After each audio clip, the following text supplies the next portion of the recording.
بسم الله الرحمن الرحيم. السلام عليكم. الحمد لله رب العالمين والصلاة والسلام على رسول الله وعلى آله وصحبه وسلم. markan kaamirada arko hadalka iga luluma yar hal ahada waxaan group oo aan leeyahay hadii uu jiro waxaan soo jeedin lahaa waxa jiro article aan sanadkii hore qoray oo aan ciwaan uga dhigay fariin ku socoto ardayda jaamacadaha marka I wish inaan idin soo diro hadii groups iyo waxa leeyihiin uu jiro intaan mawduuciga galin wax yaraan waxaan tataawanaa Dr. Zahra mawduuceedi oo takhasuska iyo su'aal oo arday meelahan uga keenay waxa igu soo riday marka khayri anaga dal Soomaaliya lahaan joognaa duruufo u gaar u leeyahay يعني maanta markaan waxbarasho xulanayno annaga iyo wiilka Ameerika joogo isku takhasus ma dooran karno isku duruufo ma nihin marka laga tago individual differences iyo farqiyada idin dhaxeeyo oo shakhsiyadeed kabdhaha dad loo yaamaleena marka laga tago duruufaha oo shakhsiga ah iyo qof kasta capacity-giisa ustaadku wuxuu sheegtay waxbarashada Soomaaliya markasta waxay la jaan qaadaysay duruufaha dalka ka jiro هذا حسستان هذا مركز دولتي ببرتو وحي كدنبيي جامعادي ugu horeeyay ee la aasaasay waxa lagu furay caafimaad ujeedka ugu muhiimsan wuxuu ahaa 2007 iyo 8 iyo hogaamiye kooxeedka xiliyadeedii dib u xusuus jaamacadii furnaa waxa lagu dhiganayay caafimaad laano dadka dhigbaxay oo wala la'anay marka xilligaas oo kale aad u adkeed qof engineering oo barto maxaa dhisay horto meesha lagu la'ano yahay wala qaxooya xeelasha loo qaxa jinkada dhisa maxaa sheegay marka haddana markii oo dalku uu xogaa la soo kabtay Ethiopia-ka naga baxeen waxa dib u bilowday in la bilaabo engineering xogaa magaaladii raji iyo hadda magaalada bilic ahaan waa aragtay way soo yara kabatay مع الزمن هذانا لو كان لويته مركي لا دورتي حسن شيخ وعلى اي شيء mid kamid jaamacadaha in laga diiwaan galiyay 275 arday oo dhaheeyso waxaan baranaynaa public administration iyo in wax dad la maamulo yaani markasta duruufaha oo wax la baranayo markasta wixii la jaan qaadayeen duruufaha oo dalka ka jiray marka waxaan ku talinayaa aniga Soomaaliya waa dal iyo dadka iyo dalka wax anfacay inaan barno dal hadii la yiraahdo Soomaaliya number 1 waxay ku tirsan tahay xoolo dhaqasho iyo beero marka agriculture iyo veterinary waxaan isleeyahay dad badan uga baahanahay hadda marka engineering iyo medicine waxaan isleeyahay number nagu filan waa ka heesanaa waxa laga yaabaa inaad taqaano intaas oo qof oo guriga joogta ama xaafadda kula degan oo engineering iyo medicine baratay laakiin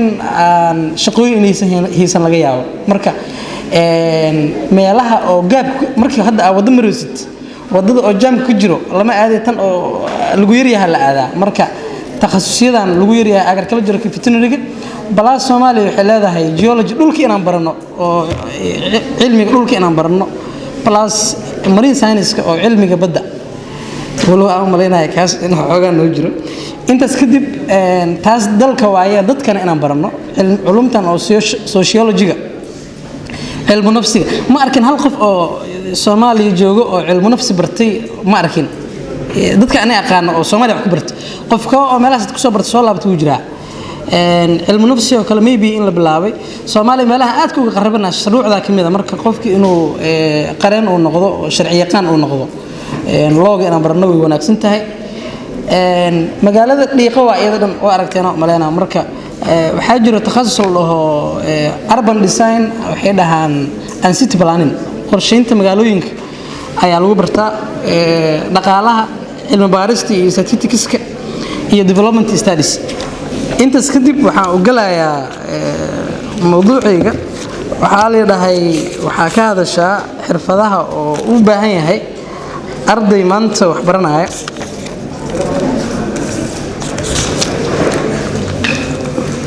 inta aanan u galin marka xirfadaha waxaan rabaa akhyaari si aad u noqotaan arday wanaagsan iyo dad wanaagsan waxaan rajeynayaa dad mature ah oo 18 17 19 20 jiraatihiin sanad 2 sano 5 sano kadib hooyo iyo aabayaal kala noqonaysaan waxaan rajeynayaa horta inaad aabayaal wanaagsan iyo hooyayaal wanaagsan aad noqotaan si aad u noqotaan wax bari waxa noqonaysidna waxay ku xiran tahay maanta sida isu maalgeliso beerta maanta abuurta ayaa bari goran doontaa marka waxaan rajeynayaa inaad ku dadaashaan number 1 horta xiriirka Ilaahay kala dhaxeeyo oo adiga iyo xiriirka Ilaahay idin kala dhaxeeyo inaad wanaajisaan aan rajeynayaa salaadihiina iyo diinta barashadeedii iyo maxaa la yiraahdaa wax kasta oo sameynaysa inaad isweydiiso waxan Ilaahay raalli ma ka yahay inaad isweydiiso hadii Ilaahay uu raalli ka yahay aad sameeyso hadii uusan raalli ka ahayna inaad ka fogaato inaad wanaajiso xiriirka kala dhaxeeyo waalidiintaada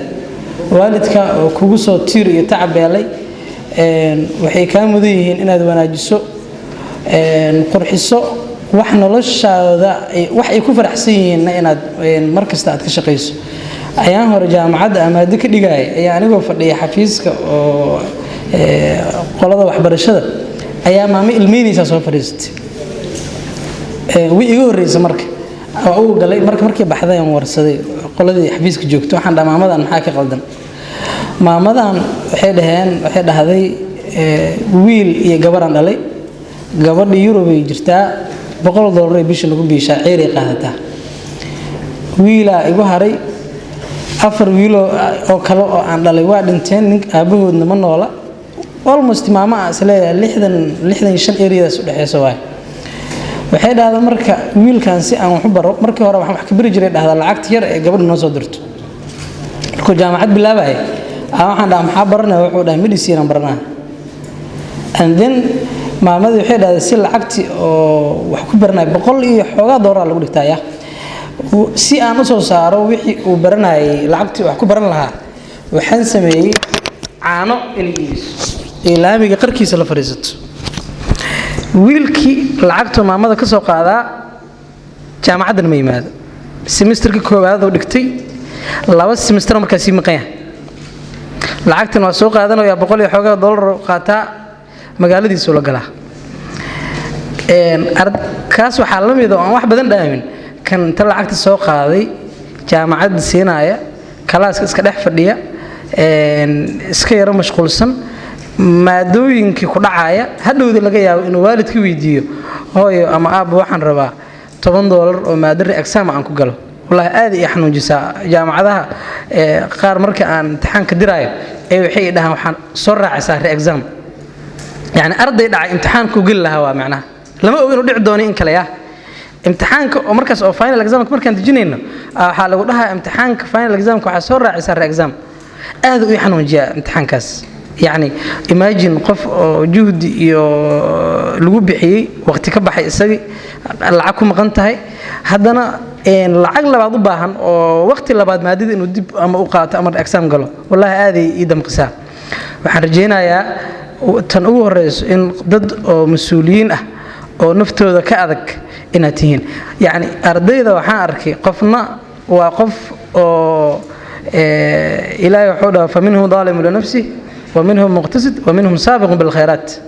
zalim li nafsihi waxa qof inta ilaahay ka rabay ayuu ka gaabiyay salaadii lagu kar laayay muqtasid waxa waaye intii waajibka uu iska ridaa alxamdulillah waaye سابق بالخيرات لانديرو واي واجباتك او wuxuu ku darsaday waxyaabo kala sadaqo iyo samafal iyo alaabo waaweyn ka ku shaqeeya marka ardaydii waa noocaas arday waxa lagu kari laayahay inta yarta ahayd ee jaamacadda lagu dhiibay ayuusan ka fargareyneen maadooyinkii ku dhacaya jaamacadaha qaar waxa arkaysaa arday oo yaani lagu leeyahay ardaygan 6 maada lagu leeyahay inta la reebo laay hal sano dib u laabo وحنون كلي مرك قارك أرضي أن ما دو دقي هذا وحن كو أرك إسلا ما دي أصلا أحفر ديو كلاسك يا وجه من هل سنة ودي بصلابت مرك والعيال وحن أدو أرجينا يا إن والدين تين حريرك إذن كلا دحيو إن أدوانا جسان أتكش قيسان إن والدين تين يكفر أحسن هذان ولوشين هذا كان روحان حسستا ير عن مال موبيل كيس أيا وحأسرنا كبر قاون Soomaali ma xitaa yaa markaas waxaan dhahay macaada la saaxiib iska qaad wuxuu dhahay hooyaday ka diiday wallahi alcadiim saas uu dhahay hooyaday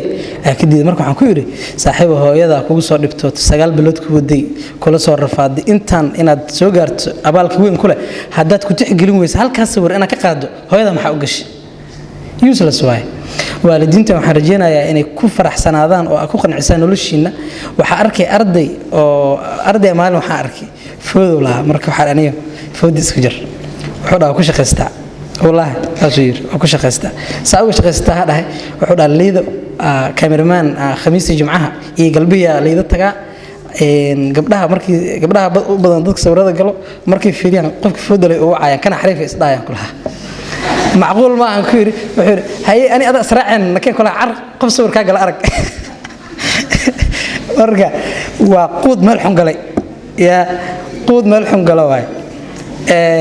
ha noqoto wiilasha daatiin timihiina ha noqoto ardada qaar waxaan arkaa umaleys inuu soo kufay jilbuhu muruxsan yihiin wuxuu ku dhaasana ku soo gaday surwaalkan mid waxa arkay shaatiga bilaa gunis inuu yaa umaleys gunusa dhana u furan marka dareeskiina iyo waxyaabahaas hooyada waxa laga yaabaa in maalinkaas isku dhibantihiin war si fiican u labiso gabdhaha ilaa xad ayaga waa roon yihiin xiriirka oo waalidiinta kala dhaxay wiilashu way ka baaraysan yihiin laakiin haddii xumaadaan wiilashu way ka halis badan yihiin wiil iyo gabar waxaan rajeynayaa dad mas'uuliyiin ah oo ka weyn in naftooda laga hadlo oo dareeskeeda saa u labisanaysid iyo maxaa la dhahaa iisan waxba iska bedelina rajeynayaa oo aad qurxisaan gabdhaha waxaan arkay markii iskuulka ka baxayaan waa wada asturan yihiin laakiin jaamacadaha markay ka baxayaan ma wada asturno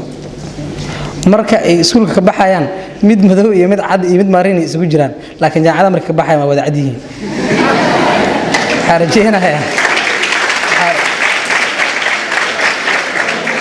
waxaan rajeynayaa inaa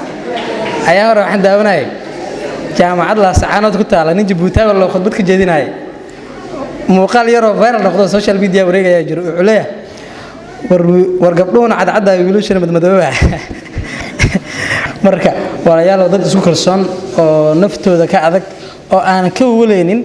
waxa arkay hadda gabadha way gaabantaa kabi isku dheereene way maxaa la yiraahdaa madowdahay xoogaa wasbuur qaade maalin hore caasiyan raacay gabar madow caasiga ila soo raacday midab aad u qurux badan leh waxaan ka baqay waxaan xasuustaa gabdho badan oo iyagu akaan jiray inay isdhaqeen waa uu wala waxaan isir gabadhan in midabkeedu qurux badan yahay hadaan loo sheegin ama isdhaqada mobilkeyga waxa uu qoray ma sha Allah midabkaadu qurux badan waa u dhiibay way fiirsay mahadsanid sabri iyo saqart macnaha qof taqaanaa marka waxaan rajeynayaa inaad dad adag oo midabkan Ilaahay ku dhaliyay no way u bedesho raali ah soo laabta midabkan Ilaahay ku dhaliyay ma jirto sabab u bedesho maxaa la yiraahdaa asurka Ilaahay ku faray ma jirto sabab uga tagto waxaan rajeynayaa xiriirka naftiina idin kala dhaxay inaad wanaajisaan naftaada ha noqoto xirfad ahaan inaad sare u qaado ha noqoto inaad jadwalka iyo noloshaada aad hagaajiso qolada maaragtay ka hadasho time managementiga waxay dhahaan ma yani saacad kasta waxa sameynaysid inay ku qoran yihiin waay taasna waa li waay wax kasta sameynay ma qori kartid iyo maanta dhan jadwalka ma soo kartid laakiin noloshu inuu awlawiyaad ku leedahay maalinka ay jirto wax objective maanta aad leedahay oo ay tahay inaad sameyso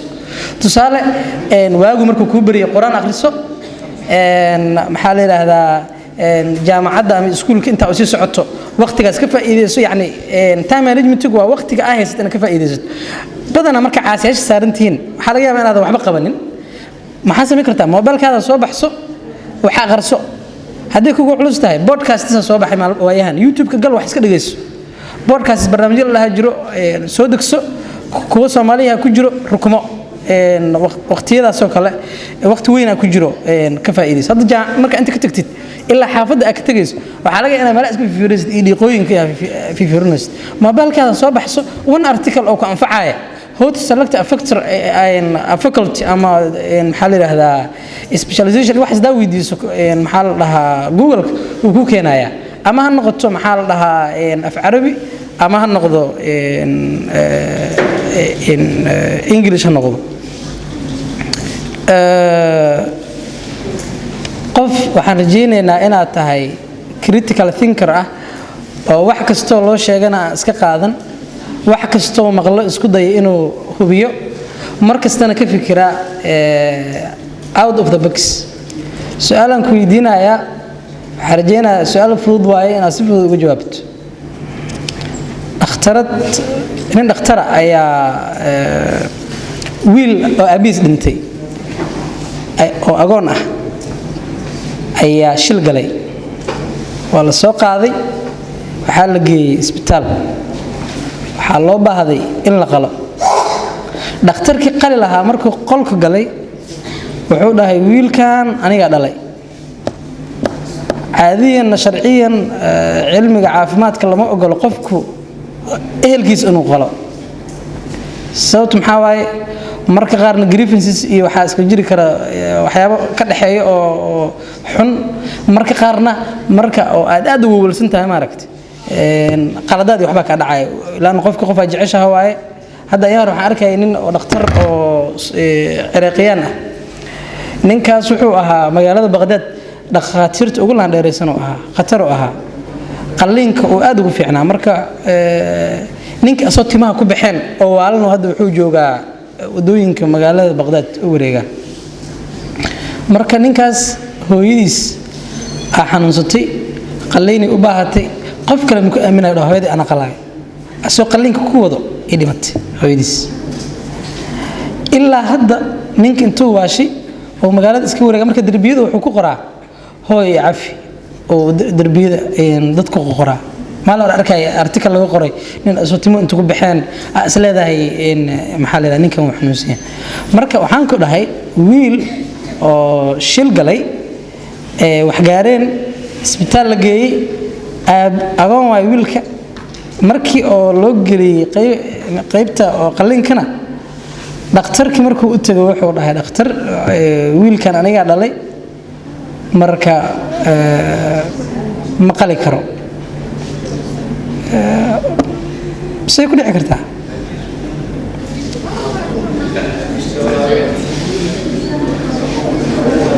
hay duqi ma soo kacay يا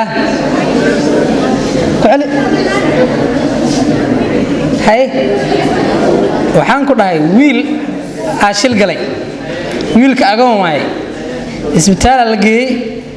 أخترك مركو قلي الربي إنه قلو وحوده ويل كان ويل كي جواي أنا قاعد لي محل لها مقلاي قف كلها قلو هو يدي سواي أنا أخترت فيري ضدك مركا واي مركا دكتور أدو ويلش ما بالله يا بيك بها هذين كده محاول صورنا إنسان دكتور أو نين critical think وحن أكفي كروزد وحكي المجري كرام فيري صلاب ما إذا كنت جرا قف دكتور قف درولا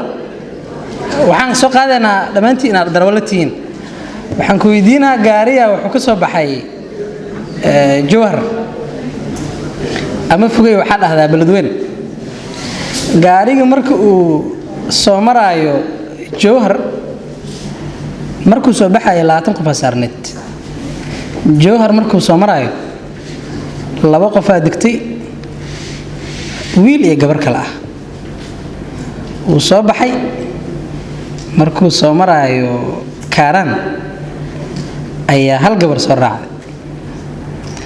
تربون كمركو مراي درولكم يقسن وجرا يا غاري wuxuu ka soo baxan ku dhahay sibi awdagis gaariga wuxuu ka soo baxay beledweyne ka soo baxay jawhar markuu soo maraayo laba qof ka degtay 20 qof saaran markuu soo baxay wiili gabar degeen markuu kaaran soo maraayo hal gabar soo raacday ما قف سارنت سقال التوبن هاي مركو حمر إيماناي أو تربونك مركو أو لو كلا دقر مركو إيمانوي تراول قاري ووض ما قصنو جرا هاي نكاس فيس ماسكي قوت هاي ميقو جرا مركز صباحي نمبر كان ربا دا هاي نكا شاتك مدو أفرتي سمع كل هذا هاي قبلها هالغف هاي ميقو وحان كلها قاري هيا وحو كسو بحي last time واي بلدوينو كسو بحي 20 قفا سارنيد markuu joohar marayo waxaas laba qof ka degtay oo wiilay gabara kaara markuu soo maray hal gabara soo raacday markuu tarabuunka gaariga imaaday darawalka gaarigooda meeqas inuu jiraa hay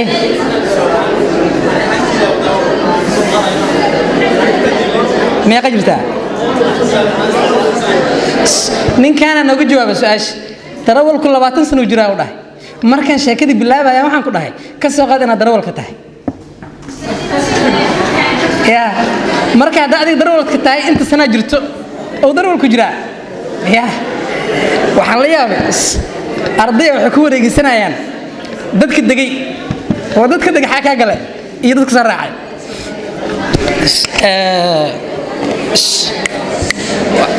raalli hada waa si soconaynaa waxaan rabaa waxaan rajaynayaa inaan noqoto qof waxtar badan dadkiisa waxtara soo laaba bilis xirfadaha ay tahay inaad barato waxaa ka mid ah markii wax lagu sheegay ee aad baxdo inaad soo laabato ya hadda kalaysada qaar marka waxba u sheegay tusaale uu qosla ardaygii iska dhaw si socoyaano soo laabo wax kale soo raadis qof waxtar badan oo dadkiisa nabi sallallahu alayhi wasallam wuxuu dhahay khayrun naas anfa'uhum lin-naas dadka waxa ugu waxtar badan waxa ugu khayr badan qofka dadka wax ugu waxtarka badan marka waxaan rajaynayaa dhamaantiin inaad tihiin aadna noqotaan dadkooda waxtara si gaar ah dadka jilicsan oo masaakiinta ee danyarta ah dadka warqaba inaad noqotaan dadkan masaakiinta ah casayaasha kale marka aad la macaamilaysaan iyo gabdhaha looska iibiyo iyo dadka si guud dadka masaakiinta ee danyarta ah aad isu ilaaliya isku imtixaana waxa la yiraahdaa Mark Twain inuu ayaa maleena wuxuu leeyahay dabeecadaada saxda ah ma aha mid ay kula macaamisho dadka ka sareeyay iyo dadka asxaabtaada ah dabeecadaada dhabta ah waa dadka oo masaakiinta ee danyarta ah marka la macaamilayso ee dadka aan waxba ku dhibi karin waxna ku tiri karin marka la macaamilayso dabeecadaada saxda waa dabeecadaas marka waxaan rajaynayaa inaad aad u taxadirtaan marka aad dadkaas masaakiinta ah hadii gabar aad tahay ama wiil tahay gabadha gurigiina ka shaqeynaysa ee masaakiinta ah ee bishii dhan intay ku adeegataan oo habeenkiina qofka ugu dambeeyo seexanaya noqonayso subaxina qofka ugu horeeyo soo kacay 30 40 ama 50 doolar la siiyo dadkaas masaakiinta ah waxaan rajaynayaa inaad ka warqabtaan wanaajisaan waxbarashadooda iyo aad u warqabtaan waxaan xasuustaa hadda ka hormaraan bakaaraha deganaa qoys aan daris ahayn gabar u shaqeynaysa gabadhaas ninka iyo naagta oo guriga leh waxay dhigi jirtay hooy iyo aabo iskuul ay geeyeen dugsiga dhigatay jaamacadii geeyeen 2019 jaamacadaas ayuu ay ka qalin jabiyeen xafladoodan kala qayb galay wiilkii gabadhii oo shaqaalaha ayd iyo gabar oo cid ay dhaleen labadooduba shaqada waa loo kala qaybiyay gabadhaas lama dareensiinaynin inay guriga shaqaale ka tahay waa kala qurux badan tahay gabar cid u joogto marka taa iyo booyaas marka lagu dhahayo wixii la rabo laga sameysanayo marka waxaan rajaynayaa dadkaas jilicsan ka warqabtaan casayaasha wiilasha oo kale gabdhaha badana isma arkaan ilmahaas waa nagu dhiban yihiin cunug yar oo casaya ma la hore wareystay wuxuu dhahay dad badan intaan kabaha u caseeyo ay dhahan intaan ka soo sarifa ila baxayaan u dhahay qofka casaya gaadayo inta u socotaa tarta waxa ajiiba waxa laga yaabaa inta israacdaan idinkoo laba qof oo maqaayad tagtaan ina $5 ku soo quraacatan ama ku soo qadiisaan haddana markii ama koob shaah ah ku soo cuntid ku soo cabtid $1 haddana marka casaya la macaamilaysa idinkoo laba qof ah dhahdo anagoo laba ah 3 kun ugu casay oo kun shilin ka jarato koob shaahana $1 waaye casayahana waxa laga yaabaa kun shilin ka jarno sida u dhihisid anagoo laba qof ah 3 ugu casay dadkaas masaakiinta ah aad u warqaba dadka iyaga dhibaateeyana oo ama culayska ku ahna isku daya inaad ka qabataan maalin hore jaamacad jamhuuriya ka soo baxay marka caasiyan soo raacay aadan caasiga u raaxa marka qarsheekooyin inta qoro oo ina caasi saarnay war aduna caasi ma raacday ay dhahan caasigan uu jeclahay wiila marka gaari naga horeeyay saarna oo krishboy ah ayaa marka iskuuska bakaara mareyno ayuu gabar yar oo loos iibinayso wuxuu ka qaatay wax bolos uu dhaqaaqay marka asoon lacag siinin markuu wax yar dhaqaaqay gabadhii waa ka daba orday wadadii baabuura marayso malaha dadka gaariga ku jirna way qayliyeen marka gaarigu socdo oo 2 soo tuuray ee gabadhii waxay ku dhibaatootay in lacagti wadada ku gurbisato anina gaariga ka dambeeyaan saarnaaye finally labadeeda kun ay qaadatay biimaalo aan ugu daba tagay marka gaariga caasiga waxaan dhaniyo gaarigaas gidaba geey waa ka daba tagnay lacagtii CNC kii raacay gaad jecelan deganaa marka xaafadda ku dagay ayaan biimaalo ila gaad jecel almost 2,300 kun waay lacag adii oo 10 kun amal intaan soo bixiyeen kala labada gacmood ku kala qabtay oo haddana kala fujiyay yani isku aadisneen ayaan iska dhaqaaqay hore tuug ma taa way iga daba qaylay lacagta si labada gacmood intaan ku kala qabtay aan u kala tuurano uu yaay waxa iri waxa ay caayeen gabadha yartii waxa ku sameeyay aan kugu sameeyay uu yaay marka almost ninkaas daqiiqad amal yani muddo meesh taagnaa wallahi hadalkaas yani uu xanuunjiyay uu taabtay sheekooyinka badan aniga u dhac markan qoraayo waxaan ka dhigaa in qof kale ku dhaceen qof waxaas ku dhaxeena iska dhaha hadal waxa aad ii saameeyay macallimiinteeda kamid ah maalinka maqlay jaamacadan dhiganayna marka dabaqay ahayd wiil oo casayo banaanka jaamacada fadhiyay aan kaba ka casiisanay marka wiil oo ardayda kamid ahaa iyadoo wali kabiin loo caseynayo xisada dhacday jaamacadan kornay kabii caseeyo qaato wuxuu dhaniyo kalaaska uu keen waa bixeen marka waa baxna kalaaskan galnay caseeyo kalaaska ma yaqaan markaas inta kabii soo qaatay oo in fasalkan kan fiiri marka dambe kalaaskan imaaday yarkii kabaha u dhigay 2 kun si macallin ugu jiray aan tu soo fiiri wuxuu dhahay ilaahay ka cabsada ilmaan masaakiinta 2 kun oo siinaysan ha ku adoonsanina imagine cunugaas yani jaran intuu soo koro oo yani cunugaas aniga hadalkiisu wuxuu micnihiisa sameeyay macallinkaas dartiis ilaa hadda ilmaha caseeyaasha xanuun gaar ah ay ugu leeyihiin because of hadalka macallinka u dhahay oo aha ilaahay ka cabsada 2 kun ilmaan aad siinaysan ha ku adoonsanina hadda masaajidka marka kaba ka caseysanayso ilmaha caseeyaasha xagga camal fadhiyaan inta badan ii keena dhahay mooho delivery waa lacag gaar ina ku siiso kun shilin loo kala ugu dirtid oo delivery caadiyan marka aad dukaan wax ka dalbato baabuur lagu soo saaro lacag delivery ya jirto inaad delivery iyo wax ugu dartaan way marka dadkaas masaakiinta ah inaad ka warqabtaan cod u noqotaan mid maskiin oo meel waxa laga yaabaa inuu xaafadda kula degan yahay wiil yar ama gabar yar oo way cid wax barashada ka bixiso adiga waxa laga yaabaa inaad awood u lahayn inaad lacag taas bixiso laakiin waxa sameey kartaa qaraabadaada ma ka weynay hal qof oo bishii $10 $12 ka bixi karo ma u maleynaa ka weynaysid haddii anta wada iskuul kugu dhow agiisa dhahdaniyo cunugan waa qaana cunug yar oo dan yar waaye walaalo maamul hal caawiyo da tiraahdo waxay u badan tahay inay ka aqbalaan haddii ka diidaan iskuulka labaad ama kan saddexaad ma ka diidayaan marka ilmahaas masaakiinta ah ka warqab waxaan xusuustaa yaraan shirkad iskala shaqeey jirnay waxay wax ka bixinayeen jaamacad cunug ay dhaheen fasalkiisa koobaad shibisi deganaayeen cunug yar oo wuxuu ahaa caseeye ah caseeyihii intay ka dhigeen ay iskuul geeyeen 2016 eeriyadaas ahayd jaamacad dhiganooyo oo ay sida u bixiyaan iyagoo 4 qof ah ay qaybsi jireen waagaas iyagu qodooda iskuulay ahaayeen lacag yar ahayd wax yar isku diri jireen maanta alxamdulillah qofki marka qaar kala sidii ka dhaxdhacay qof weynay arday kalaas kula fadhiyay ayaa waxa laga yaabaa duruufo dhaqaale inuu uga haro ama adigaba aan noqoto marka iska warqaba marka kalaasida iyo jaamacadaha aad tagtaan qof hadaa tabto raadi intuu ku dambeeyaa waxa laga yaabaa in wax yar oo duruuf yar oo laga yaabo ama inaad dhiirigelin ama hadal yar oo aad tala aad siiso in noloshiisa qof dhan ay soo celisaa laga yaabaa waxa laga yaabaa mid qorsheystay inuu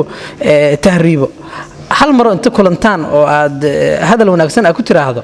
rajo aad u abuurto dhiirigeliso in noloshiisa bedeshaa laga yaabaa marka waxaan rajeynayaa dad bulshadooda ka dhex muuqdo kalaasyadooda ka dhex muuqdo xaafadahooda ka dhex muuqdo guryahooda ka dhex muuqdo influence leh oo dadka wax tara oo wanaag lagu tuhmo inaan noqoto qof markii magaciisa la maqlo dadku ay dhoola cadeeyaan hadda waxaa laga yaabaa iskuuladii ka soo baxdeen macallimiinta wax ku soo dhigta hadii lagu weydiiyo kuwana waa la soo boodee midna gadaal uga dareeno ardayda fasalka oo laga yaabo hadda soo tir hadii lagu dhaw 30 haday ahaayeen 15 camala safka hore ka tuure 15 waxa jiro oo baaba ah oo aad xusuusanaynin kuwaas noqonin jaamacadaha kalaasyada aan wax dhigo markaan magaalada socdo ardayda qaarna waan ku farxaa inaan salaamo oo xitaa hadii si jeedaan aniga soo jeediye kuwana hadii salaamu alaykum salaam waa iska sii socdaa fasalada markaan xusuusto waxa fasal kasta xusuusto ardayda igu soo dhacda waxaan rajeynayaa kalaasidiin in asaas ka noqotaan oo markii kalaas hebel yiraahdo dadka niyadooda dad ku soo dhacayo ila noqotid xumaan ina kula soo dhacdana ma aha arday qataaraha jiro oo markii hebel la dhaho warkii walna kalaaskiisa waa la ama tii walneed marka waxaan rajeynayaa in wanaag qof lagu soo xusuusto inaan noqotaan ka shaqeey waxa jeceshahay maalinka dhimato in lagu soo xusuusto shakhsiyad wanaagsan oo maalinka dhimato la yiraahdo ka soo qaad hadii maalinka aad dhimato dadka markii laga warsado waxa ay dhihi doonaan ka fikir shakhsiyad noocaasa inaad hadda sii yeelato aad shakhsiyadaada aad improve gareyso network inaad samayso jaamacadaha iyo waxyaabaha ugu fiican lagu barto waxa waaye network iyo shabakad dad ina abuurato ardayda qaladaadka ay sameeyaan markay jaamacadaha tagaan waxa kamid ah comfort zone kooda ma ka baxaan yaani arday is yaqaanaan 3-4 qof waaye iskuulka isla dhigi jireen xaafadda isla degan yihiin jaamacadda isla tagayaan presentation hadii la isu diro iyaga isla sameeyanayo project hadii laga shaqeynayo iyaga bisa sameeynayo wax ma faa'iideysid markaas waxa ka shaqeysaa hada meel tagto meeshaas dadka joogo oo imaadeen cusub dadkaas baro kuwa hor wax haystaa waa alxamdulillah hada group galaysid kuwa kala la gal wax cusub ka barnay waxa laga yaabaa 4 qof aad taqaano saaxiibada ah iskuulka ka timaadeen dabeecado kala duwan leeyihiin dabeecadahoodaas waxba ka barato oo ugu yaraan waxa ogaanay qof nuucaan inuu jiro ina ogaato waa experience waay qof xun hada aragto yaani qof nuucaan u xun inuu jiro ina ogaato ku dheedo waa experience marka waxa sameeysan marka jaamacadaha aad tagtaan dad kala duwan la macaamila networkna waa idin noqonay bini aadanka iyo behaviorkoodana waa kala baranay inta badan dadka isku xaafadtiin waxay u badiyeen dad laga yaab in qaraabo tihiin dad reer kala ah qabaa'il kala ah deegaano kala yimid qof tuulo iyo magaalo ka yimid mida wuxuu ku dhaw waxaan ka imaaday magaalo la isku shuban mida wuxuu ka imaanaa maxaa la yiraahdaa feer marka dad oo meelahaas kala imaadeen inaad isbarataan experience fiican way inta yar aad taqaano maxaa la yiraahdaa inaan ku koobnaan inaan rajeenaya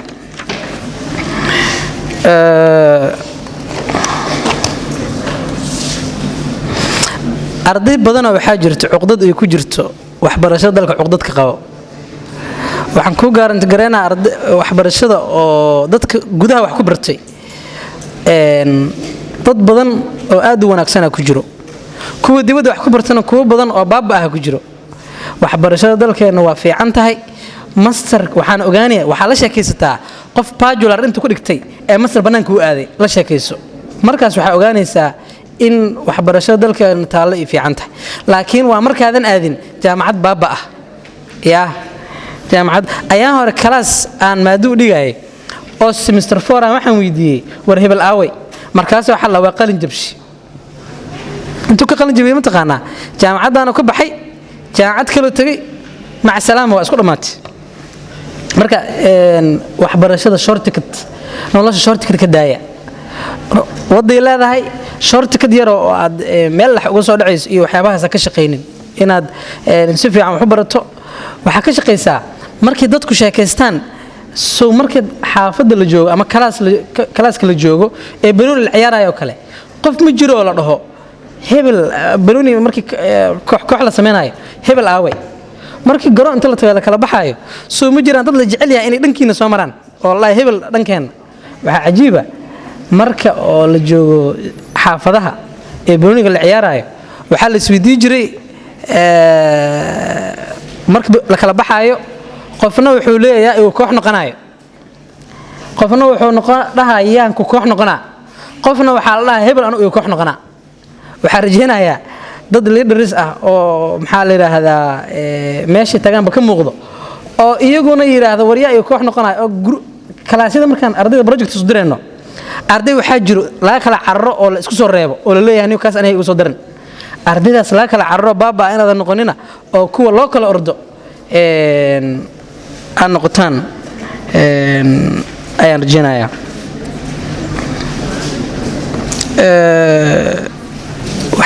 waxyaabaha waxa jaamacadda ku baran doonto kuguma filna waxa u baahan tahay waxa jaamacadda ku baranayso wax ka badan waxaan rajeenayaa arday muthaqaf thaqaafada marka la qeexayo ama ilbaxnimada waxa la yiraahdaa cilmi kasta inaad wax ka taqaano maanta adigoo IT baranaya ama accounting baranaya inaad duriinka taqaano way fiican tahay macallin oo school noo dhigaya hadda kor wuxuu igu yiri islaanteyda aniga umuliyay yaa islaanteyda saq dhexe anagoo safar ku jirnay foosha qabatay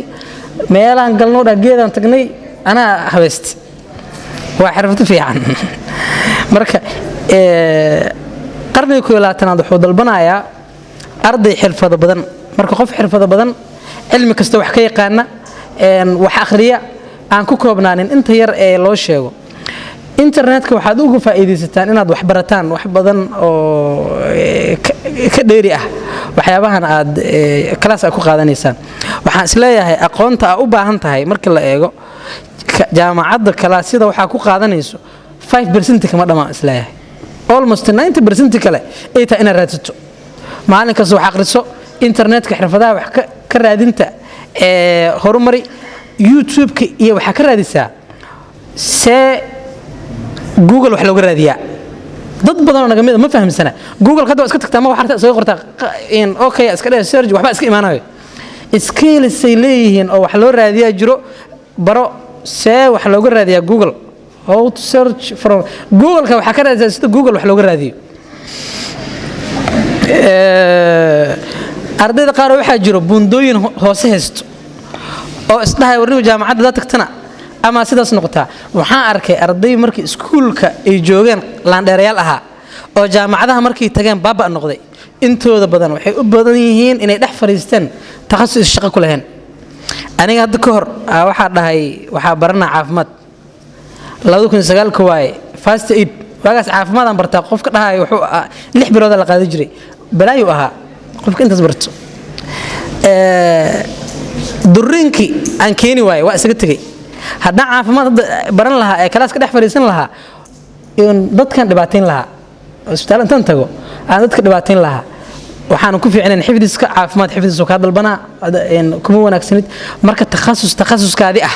in dhex fariisata rajeenaya arday waxa jirnin abwaan aha oo magaalada caanka ah kalaas aan IT u dhigayo soo dhex fariistay ni waxaan adigu waa soo qaldantay wuxuu IT waa jeclahay dadka waxa saga qaldan computerka inuu kor fadhiyo jecel yahay wax daawado macnaha ma aha in computer science jeceshahay hadaa filmaan iska daawatid maanta dhan oo computer dhex ag fadhisid macnaheedu ma ana adiga jeceshahay computer science ma aha waxaan dhawaayahay ninka marka gabaydiisu duubta waa ay dadgarastaa waa habeestaa uu soo gashtaano intaas marka ku fahmay computer science hadalkii ardaygaas wuxuu karay semesterkood markuu u dhamaaday oo 6 maado qaadanayay 3 kamid ay ku soo laabatay wuu wareegsaday takhasus kale uu tagay kaalinta koowaad kama baxo kaalinta koowaad kama dhamaado takhasuskiisii uu galay marka inaad mustaqbalkaada ku guuleysato adduunyo aakhiro wax ku anfaco aad hesho qayb weyn waxa ka ah meesha aad fariiso doontid meelaha meeshaadii ahayn maxaa la dhahaa ii sheeg adoo wiil ah kulan gabdhaha lagu ballamay hadda dhex fariisato meel qaldana fadhisaa macnaha takhasus marka oo aad shaqo ku leedahay dhex fadhiso iyaduna waa sidaas oo kale waxa soo batay sanaacatu tafaha waxa la yiraahdo dad wax maala yacniga ah gabar yar oo ilaa ta maal war waxaan u dhiibay mobilkayga xogaa markay haysto saacad amal waxaan fiiriyay wax oo ay dadaawanayso waxa waaye hebelka oo hebel u jawaabay hebel muxuu ka dhahay hebel oo reaction bixiyay hebel sas ya ilaah alcaalamiin finally abay hadda waa isfahanay channels fiican baray meelahaas ka qaraabataa laakiin inta badan dadkeena waxay u badan yihiin hebel maxaa la yiraahdaa u jawaabay iyo hebel waxas dhahay maalin hore anoo wareega YouTube waxaan arkay muuqaal ay ku qoran tahay maxaan isku furnay ninkayga koobaad meeqa qof daawad mataqaana wallahi 43 kun qof daawad 43 kun aniga iyada lama yaabani oo lacag ka raadinaysay 43 kun qof maxay raadinayeen 43 kun qof 43 kun qof waa inta moogtaa ilaa maxaa bakaaraha moogdad joogo 43 kun qof maxay raadinayeen waa stadium muqdisho dadka uu buuxiyo kale stadium muqdisho dad hadii la geeyo buuxin lahaa ayaa daawada gabadhaas muuqaalkaas soo dubtay waxa cajiib marka ninkaygu koobaad dhahdo macnaha ninkeedii labaad soo socdo ya marka war waxaas ka shaqeynina waxaasna daawanina raalli hada soo laabo warbal waxa adduunkiina iyo aakhiradiina idin anfacaya daawada waxa isweydiisaa marka muuqaal daawato muxuu kugu soo kordhiyay muuqaal marka daawato waxa isweydiisaa muxuu kugu soo kordhiyay wax aadan ogeyn wax yar ka hor oo hadda ogaatay ma jira cilmi cusub kugu soo kordhiyay ma jira channelskan nacfiga leh rukumo English ka soo improve gareys ku English iska rukumo kuwa oo taariikhda ka hadlaya aad maxaa la yiraahdaa qof kuwa oo cilmi nafsiga ka hadlaya daawo waxaas aqoontaada iyo kaydkaada aqoonadii wax ku soo kordhinayaan laakiin hebel u jawaabay hebel reaction bixiyay iyo hebel naagtiisa hebel la booday waxaas wax midin soo kordhinayaan marka balaas waxa jiro dadkaas qofkii maanta dhibaatooyinkan haysta waxa kamid ah qofkii rabo inuu maalaayacni daawado wax badan oo haysta u daawado laakiin qofku wax fiican rabo inuu daawado wax badan oo fiican ma haysto waxa isku daydaa ina qof wax qoro wax badan inta akhriyo dadku wuxuu akhriyo la wadaago ama qoraal ahaan kula wadaago ama muuqaal ahaan kula wadaago inaad noqoto oo dadka wanaag iyo wax fiican ku saameeyo oo meesha dadku ay ka aadi lahaayeen waxaas xun oo maalaayacniga ah qofkii la soo aadi lahaa oo la isdhii lahaa maxaa la yiraahdaa war waxaan wax ka fiican oo quruxsan oo haya ruuxaas raadiya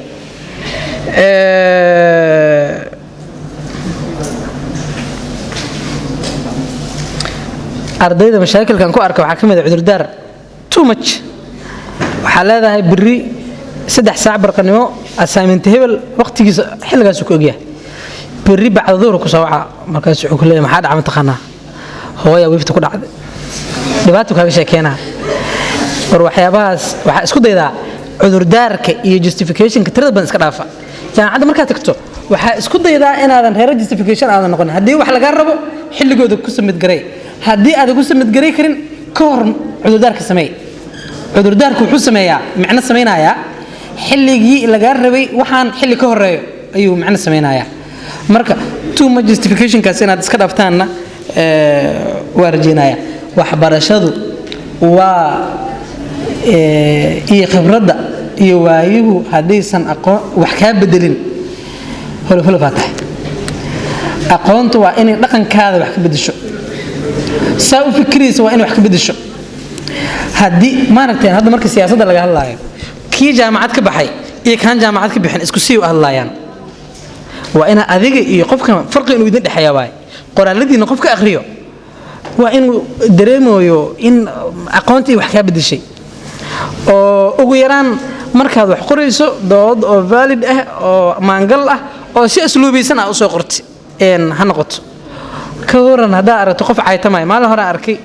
mid baa qoraalan meel ku qorayo nin aan meesha uga hadlay ayuu caayay profilkiisan galay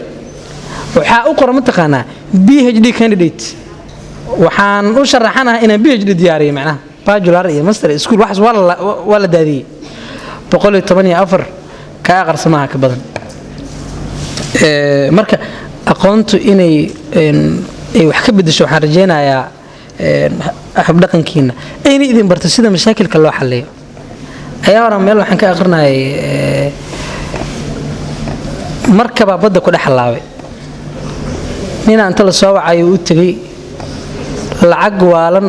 oo kula heshiiyey 50 kuna waa cilad bixiyey 5 minutes ku qaadatay lacagtiisa la sii dhahay alla ninkan 5 minutes oo la joogay 50 kun oo dollar waa liwaay adiga yani intii marka hore okay ahaayeen laakiin hadda marka adiga mobile oo ka ciladaysan meel gees oo ku darmeen ka waran 2 daqiiqo inta duhay oo ku kana soo shidmaaya ana ku heshiiseen inuu $30 abix صدق وحاس ليه مو نيجو حيرو هاي مو $100 كقاضي مو شاكدي كانن marka wuxuu dhahay nimiyo waxa micna sameynaya taamka waxaan lagu xaliyo ma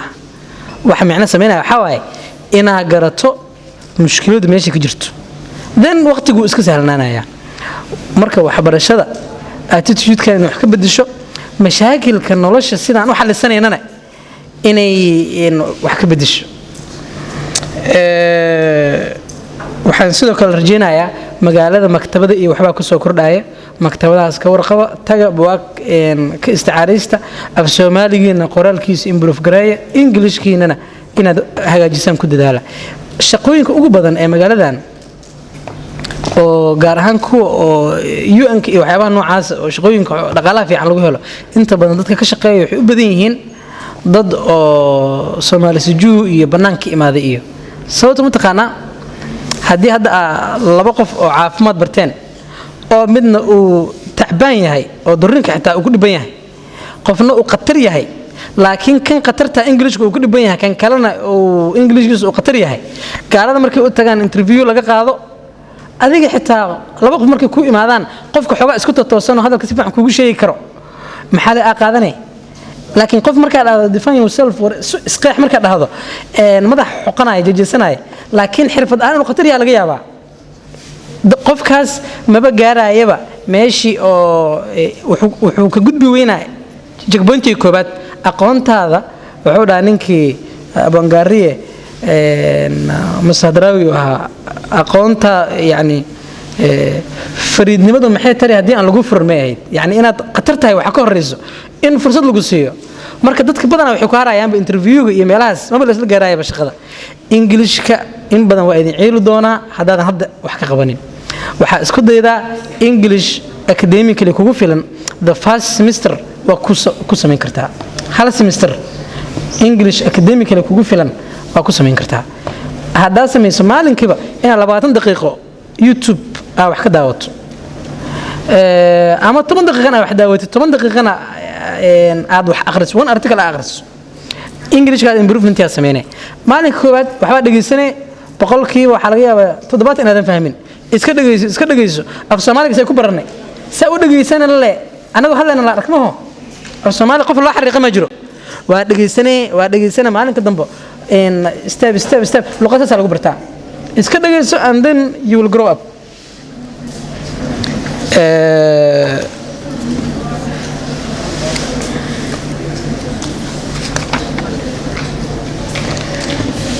waxaan ku soo gabagabeynaa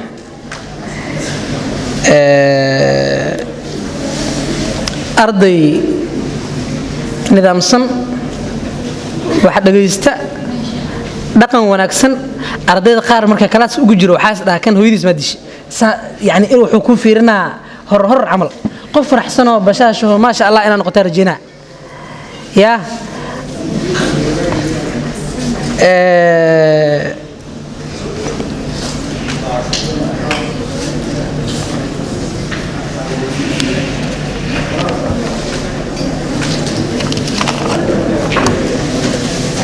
هذا تخصص خلدنا حفرزت حسمينه لaba sano marka joogti sanadii bar marka joogti waxa ogaatana qaldanta meel xufadhisit IT doorto sal computer koola la qoraya waxaas dhan shaqo kuma liid waa ku wareersan tahay hada ogaato takhasus qaldan ina dhex fadhiso hore gadaal fiiri hore gadaal yaa dhow hada kala bar dhaafto si dhigo hadii laakiin ogaato adigoo jaamacada wali kala bar gaarin hadii 4 sano ay tahay tusaale adoo sanad dhiganaysid hadii ogaatana qaldan tahay hore gadaal dhow marka waxa rajeenayaa inaad fiirisaan haday aad istidhaahdo waa meel xunaad fadhisaa inaad waxa ka barataan rajeenayaa gabdhahan waxaan rabaa inaan si gaara uga la hadlo inaan noqoto walaalay gabar adag isku kalsoon habeen dhaweyd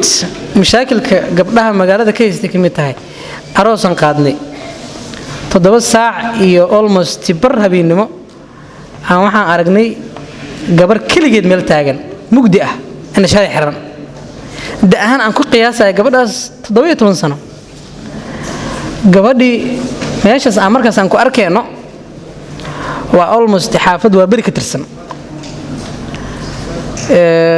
beertan wadii u dhaweyd gabadhii aan waxaan warsaday marka aniga wiil kale nahay wiilka kale gaariga wado gurigiisaan meel la dhigi doonaa inta ka imaatay Madiina deganahay hay meesha maxaa ka soo doontay wixii jira hooyo isku soo dhacnay hooyada isku soo dhacday Madiina ay ka soo tagtay Madiina la inay ku dhex wareegtay aheeda maxaa soo doontay maxaa la dhahaa waa bari adeeg gabadhii waa wadnay yarkiya marka wuxuu dhahay xaafadiidan ku geynaa caawa jiifo xillido maadaama ay tahay marka nin oo reer la waay ha u baqi macna naagdiisa ka horeys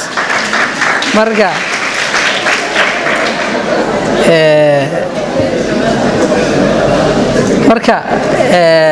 raalli hada soo laabo gabadhii soo laablis gabadhii waxaan sameynay ani waa kaara marka gurigiisa markuu geeyay islaanta waxay dhahday maxaa waay waxaan wuxuu dhaa meel intaa ka soo wada islaan fiican ahayd tuun badan ma gelin wixii tirniyo haddii caaw gabadhan tii alla u timaado berri ma laga yeelaa meel ka soo wada ma laga yeelaa ninkaas may waxaan gabadhan ihsaan u samay gurigeeda geey waa waday waa bari tageen waxay tageen Madiino habarteedu sugayso banaanka fadhiso u tagay hooyada waxay dhahday maandhow gabadha dhibkaasan ku arkay haday iswarsadeen wiilkan waxay saaxiib yihiin maamada walaalkeed oo gabadha abtuu ah ay saaxiib yihiin reer ahaan qabiil ahaan waa is yeesheen marka maamo gabadhan waxay dhahday agoon waaye dhibkaas maalmaan ku arkay iskuul waa ka hartay stress ku furan almost 4 bilood u dambeysana mashaakilka ku arkooya gabadhiyo meel gaar ah wuxuu dhawaale maxaa ku haysto si hoos aan u sheekeysano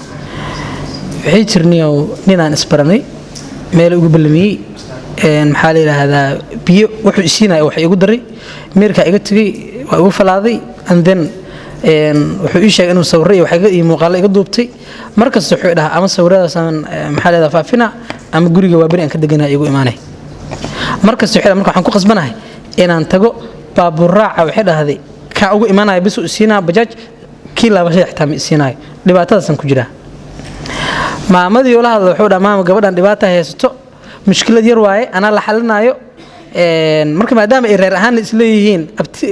gabadhan abtigeedna uu saaxiib leeyahay xogaa waa la aaminay marka wuxuu dhahay gabadhan mushkilad ana la xalinayo waxaan u baahanahay markii oo gabadhan aan u baahdo ii soo dir mushkiladaas soo xalin waaye gabadhii wuxuu dhahay ninkaas markuu soo wac waaye ninkii soo wacay waa bari sii mareen gaari wuxuu ka qaatay Cabdi Bilaa ayada bajaaj saaran tahay waxoogaa waa ka horeysaa markii ay meesha tageen ninkii soo baxay gaariga marka xagga camal inta la istaajiyay ay laakiin oo ugu muuqdo gurigi ayaa gabadhi gurigi qol irbanaan oo banaankiisa taagnaa guriga ku xiray dhexdooda xirtay laba askari watay guriga u garaacay waa fur wiilku u argagaxay wuxuu dhahay inuu dacwan ka ahay saldhigan isu tageena raalli oo waayo dhahay gaariga soo raaceen wuxuu dhahay gabadhan abtigeeda ahay hooyada la dhashay mashaakilkaas ii sheegtay dacwi ka tahay marka waxaan dhahay horta mobilkiisu baaray wuxuu dhahay sawirkeeda kuma arkin laakiin sawir kale oo gabdho kale oo habaysana ah ugu tagay meesha marka laakiin gabadhii sawiradeeda ku waayay wuxuu dhahay gabadhan waa qabaa hawdha qubsira ku qabaa ima qabay dhahdo waa inabuya wuxuu dhahay dhib malay hadda ifur askari meesha sarnaa marka wuxuu dhahay nin oo qoral lagu haayo naag furin marka asaarta marka wuxuu dhahay ninkan waqti hal siiyo ha ka soo fikiro wuxuu dhahay haddaan ninkan daayay yaa isu celinayo ninka hadda iga fakado gurigan uu ka guuro inta u raadinaa ilaa nin isbido waxaas ka fikirayo waaye wuxuu dhahay saaxiibo adiga ku yaqaan waa isu warsadeen finally yarkan oo saaxiibkay yar isla shaqeeyaan akan qarabiyihiin ya marka waxa loo baahdo marka maadaama ninkan la deynayo qof damiin ka noqdo oo hadii loo baahdo hadhow raadiyo keeno marka yarkan waxay is yaqaanaan oo saaxiibkay oo kiiska baarooyo ninkan mid ehel yihiin kiyo wuxuu dhaaniyo saaxiibo anoo gaari wato aanin gaari igu dhuftay inuu fashil ma rabo qaraabo inaatiin uu ii sheegay gaarigii laakiin dhaawac ay gaarsiiyay ninkaas hadii aan u baahdo marka hela diyaar waayo dhakan qaraabaan nahay meel oo raacdu leeyahay waayo dhaawac kala tageen 3 maalmood haystaa u dhahay habeenay subax soo wacay gabadha furo gabadhi alxamdulillah ma baqabinay بعد شدة وتعب هذا قبلي wiilkii saaxiib la tahay oo yarka saaxiibkay ay aad isugu dhow yihiin oo la sheekaysta wixii xawaasheedu ku soo kordhay oo warqaba iskuulka way ka hartay imtixaanka hadda ardayda galayso waxa laga yaabaa inta fadhiso ardayda meeshan fadhiso inay kamid tahay ardayda sanadka imtixaanka shawaay alxamdulillah way ku baastay ugu dhahay ma fadhiso yaa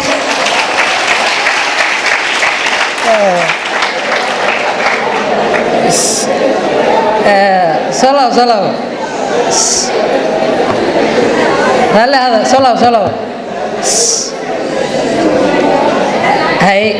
ما فدسي وكفتم وياي ساعة مدينة فدس هتاس وعن كسو جبنا قبله وحنا قطان ضد أذك نفتو ذك أذك شرفت هذا وحاكلك تسيد داود ما حكوا قرن مركز داود ما حكوا قرن مارت waxaa dhigtaa meel caruurta aysan gaari karin ku qormaho meel ku istubidiinta aysan gaari karin sharaftiina iyo karaamadiina dhigta magaalo waxaan ku noolnahay iyo dal iyo adduunyo dadka oo dugaag ah laakiin bashar bini aadan oo ay ku badan yihiin waxaan idin rajeynayaa inaad ka taxadirtaan markasta waxaan idin rajeynayaa inaad ka fikirto xirfad qof la inaad noqoto semester kasto ku dhamaada isweydiiso war semesterkan maxaa xirfad ah oo ku soo kordhiyay marka la iswarsado in la yiraahdo war waxaan meeshan yaan uga baahanahay marka la dhaho inaad adiga lagu soo baahdo war hebel ama hebelaayo marka la yiraahdo sida day alaabta kubadda kale oo wallahi warniyo hebel aan u baahanahay waxaan rajeynayaa eeriyada ay galayso inaad qof madax fiiqan ka dhex noqoto qof markii dadka la fiiriyo zaxmada ha gelin hadaan ka dhex muuqan karin salaada caafimaadka kale isu gelin hadaan qof khatar ah oo dadka ka dhex muuqda aadan noqdoonin buux waaye hadii kale meelahan oo jaamka badan uusan ka jirin meelahaas aad waxaan idin rajeynayaa hadii alla idmo mustaqbal fiican dad naftooda ka adag xiriirka waalidkood kala dhaxeeya iyo kan kala dhaxeeya ilaahooda iyo kan dadka kale kala dhaxeeya uu wanaagsan yahay lagu faano la jeclaysto inuu isagoo kala la noqdo qofkii ku arko ka shaqeey inuu u duceeyo waalidiintaada oo dhaho qofkan hiblaayo ama hebel waalid fiican soo barbaariyay inahaasan ku ekeenaya wixii su'aal soo dhawaada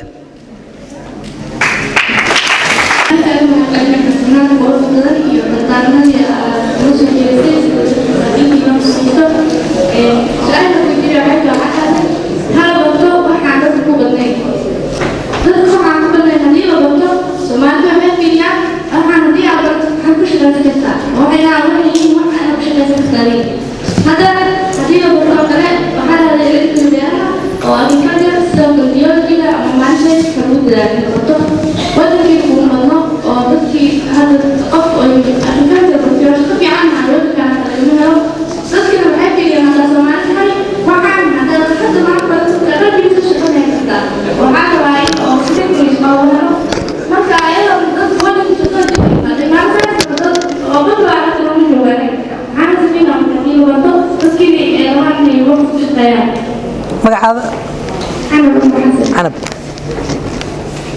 السلام عليكم ورحمة الله وبركاته. مجاعي وحسن محمد خالة محاضرة إن شاء الله فيديو محاضرات كلمة مغيا سيدا ونعسنا كلية نفسي سي فحسب كلامنا هو من مغيا بهذا مفيدون سأشهد واحد هاي أنا واحد دنيا أنا برضه فقطية مكان الإنجليزي مجلنا جامعة كلها مشروع جامعة دنيا كانوا بديهين مدرسة كتير فيها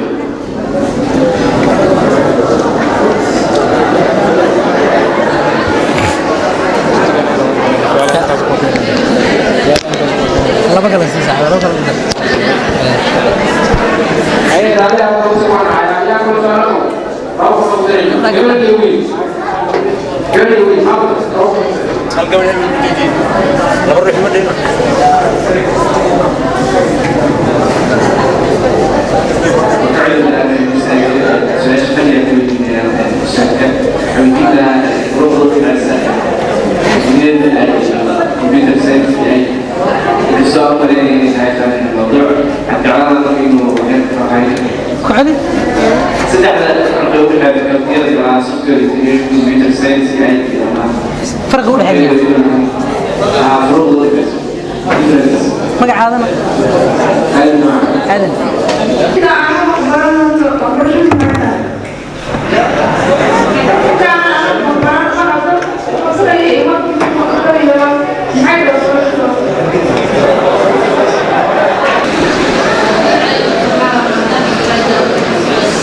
هل هذا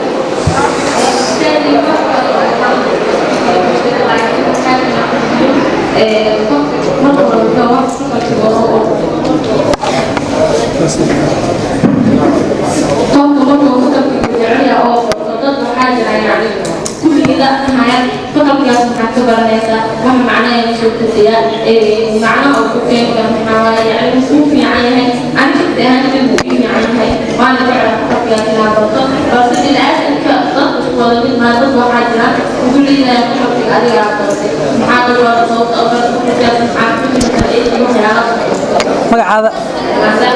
يا ما عندك قبلنا سيرة كوك بجوهنا السلام عليكم ورحمة الله وبركاته. magacaygu waa Axmed Qane. Laba arrin oo aan ku sheegay oo su'aal aan weydiinayo. Mid waxaa weeye ardayda meesha ku dhigta inaan ku faa'iideeyo. Mid weydiinayo inta halkan ku qoran waa maxay xirfadaha ay tahay inuu barto ardayga nolosha casriga ah. Taas ay ka mid jawaabtayda. Maxaa la rabaa dhalinyarada inaan ku sheego hal mid. Hadda dawladda ardayda dhalinyarada ma barayso ku katiyan. Bina shaqada so shaqada way imaanaysaa meel wada shay walba si loo shaqeystaa laakiin waxaa laga yaabaa dadka xirfadaasay inaan ku shaqeysan beri so marka haddii haddaad ku shaqeysanaa kan shaqada qaadaysaa mid bedelayo wadankiisa marka isku day inaa u barataa أنا برتا waxaa u barnina inaad ku shaqeysaan u barta inaad ku shaqeysataan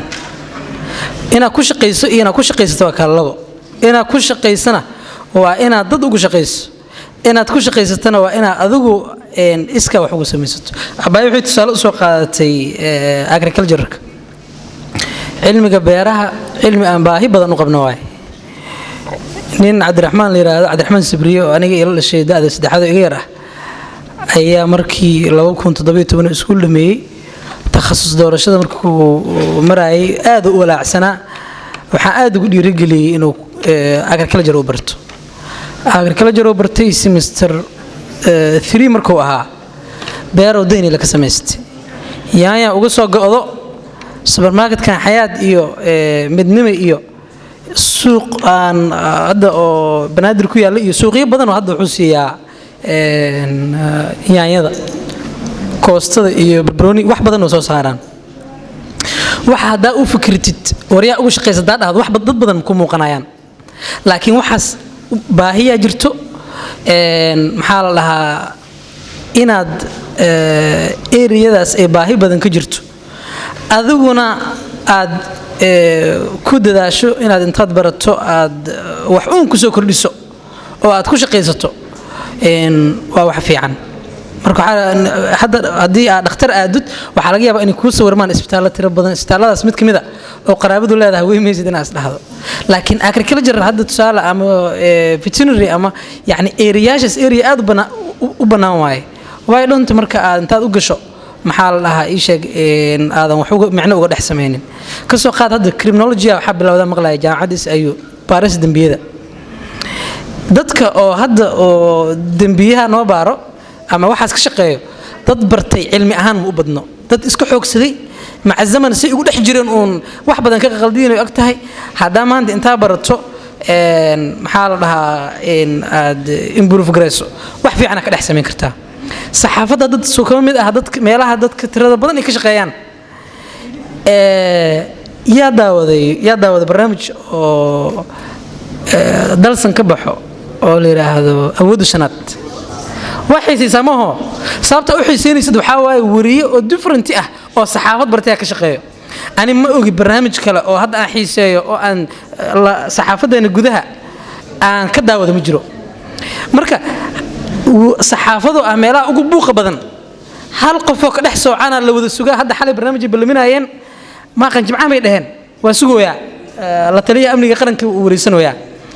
marka eeriyada gasho xitaa haddii lagu badan yahay micno ka dhex samee haddii aan lagu badnayn oo fursadana ay ka jiraan fursadda adigu abuur oo cidii loo shaqayn lahaa inaa noqoto ka fikir khayr inuu hayaan umaleynaa saaxiib mechanical engineering aniga waxaan u haystaa in oo filli laga sii guuraayo u yahay jaamacadda ummadda Soomaaliyeed bixiso adduunku mechanical waa laga sii guurayaa almost wax kasta waa la automate gareeyay technology iyo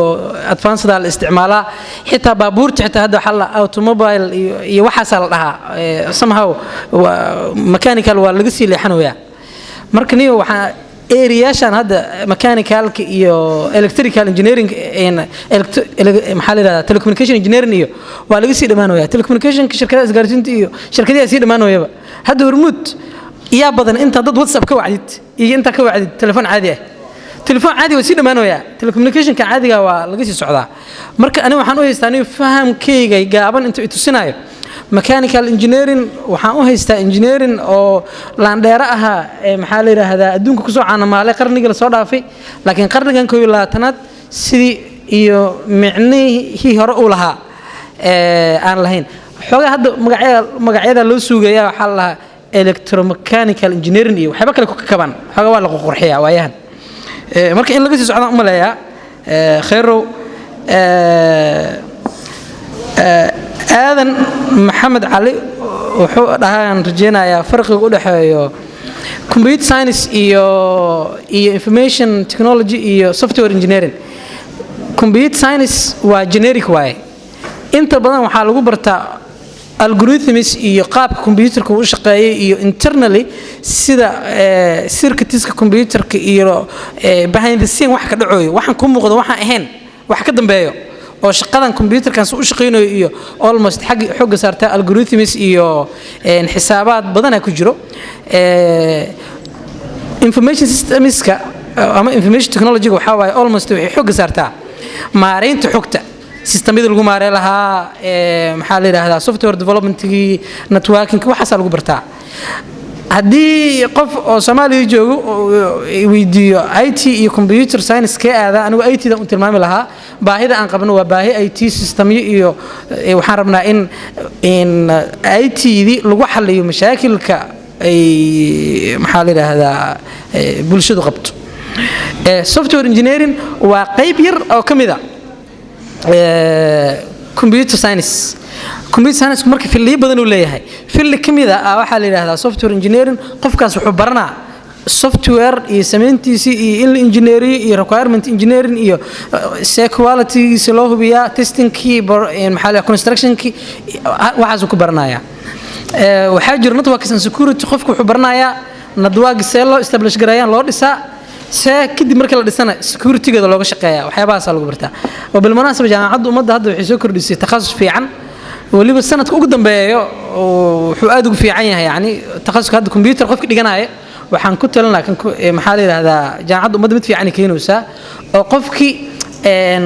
labada sano u horeeyo wuxuu dhiganayaa computer science laakiin labada sano dambe wuxuu u leexanaa meel gaar ah wuxuu dhahaa tusaale ani software engineering si gaar ugu takhasusaa labadii sano horena computer science uu si guud u qaadanayay hadhowdina meel gaar ah u leexanay network security waa loo leexan karaa graphics and multimedia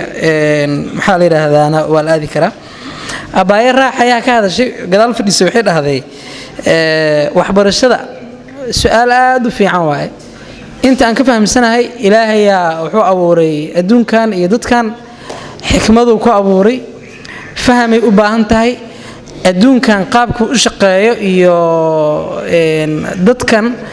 iyo barashadoodu waxay qof kasta aqoontiisu inta ay gaarsiisan tahay ayuu la ekaan doonaa fahamka nolosha uu ka haysto marka aan waxbarashada waxaan u haystaa in nolosha la fahmo wax noo sahlaya tusaale hadda haddii aad barato ka soo qaad gaari sida loo wado nolosha ku sahlaya gaarigaasa ku dhacay waa fagaarine ilaa haddii aad diin barato waxaa ogaanaysaa war maxaa xalaalo maxaa xaaraano maxaa fiican maxaa xun maxaa ilaahay ogol yahay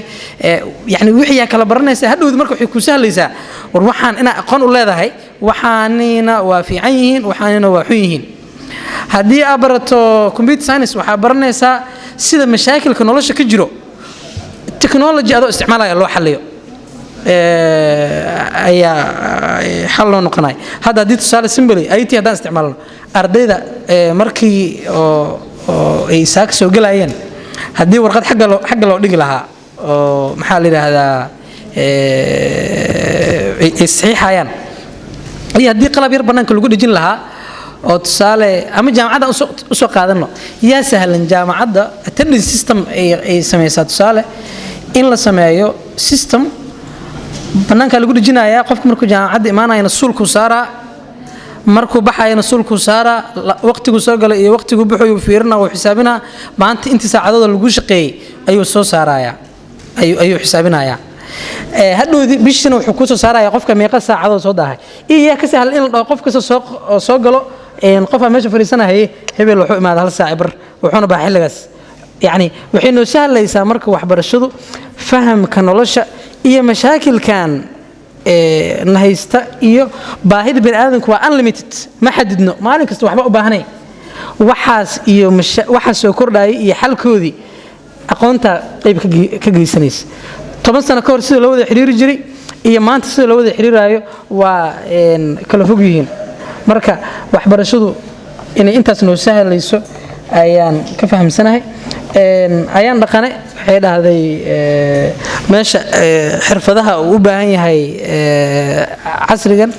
kala takhasusyaad dooranaysaan laakiin si guud si generiga qofkii inuu qof critical thinker uu yahay oo maxaa la yiraahdaa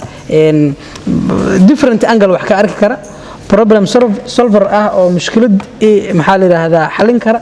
dadka la falgeli kara oo maxaa la yiraahdaa communicationka dadka kala dhaxeeya uu fiican yahay hagaagsan oo qof isku toosan uu yahay digital active ah oo social influence leh qof oo xirfadaha aad u baahan tahay waxa kamid ah inaad dadka influence gareey karto aad leedahay awood aad ku saameyso ya waxa kamid ah inaad improve gareyso xirfadaada aqoonta oo English communication kaad inuu aad u improve gareysan yahay wax akhriska oo wax badan ku sahlaya area kala duwan wax ka aqrisid inahaasan isleeyahay si general ah laakiin haddana markii qofka accountant marka noqotidoo kale xirfado si gaar ah ugu baahan tahay jiro marka accountant aad tahay marka IT aadid caafimaad marka aadid yani area kasta skills gaar ah laakiin si general ah waxaan isleeyahay inaa idinka dhaxeey karo waa inahaas khaaray waa idin hambaleynayaa inaad ku guuleysateen imtixaankiina waan ku xumahay dad badan idinka haray maxaa la yiraahdaa waa idin hambaleynayaa waxaan idin xusuusinayaa halbeega waxbarashada aad ku xisaabiso iyuusan noqonin meeqa dhibcood haystaa hadda ma laga yaabo imtixaanka oo dawladda ilaa idinku dhaariyay imtixaankaas natiijada aad ka haysataan ma ka tarjumay aqoontaada saxda ah I don't think xitaa ka soo qaad haddii imtixaankaas si sax loo saxay si sax loo dejiyay soo lagama yaabo haddii hadda oo hydrogen labo oo lagu daray iyo oxygen biyo ka imaada lamaho adi wiliga maart war la nagu taamaho ya wiila waxa la weydiiyay biyo oo yani H2O amaho waxa lagu daray H2O shan jeer la isku daray maxaa soo baxaya la dhahno waa fikri marka wuxuu sirnay biyo la bedelaamo dad way u dhawaas meeshaas dad ka soo baxay akhari waa mahadsantiin guula idin rajeenaya السلام عليكم